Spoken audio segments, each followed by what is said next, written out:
Man skulle kunna tro att man är hemma hos Inge eller hos mig. Det verkar så trivsamt.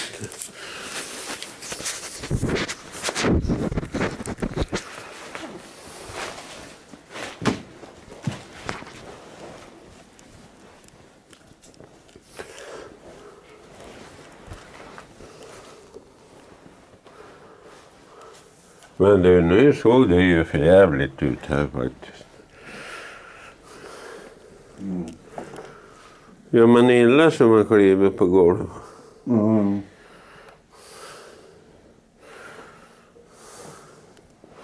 Jag köpte strumpor. Du skrek ju om strumpor. Nu ramlar piller på golvet. Ja.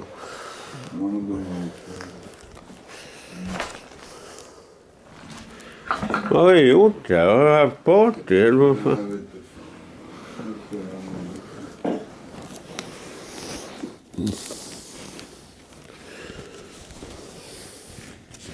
Dina systrar som brukar komma och städa åt dig då, jag har inte de varit här?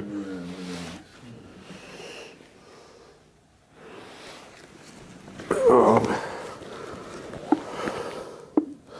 Nej, men nu förstår jag varför du inte har packat upp datorn och gjort någonting. För du har ju en hel del annat att syssla med.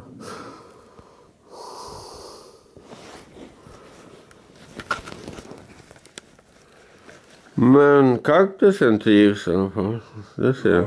Ja, den har blivit längre. Jo, här är nya kameran med size-optiken på.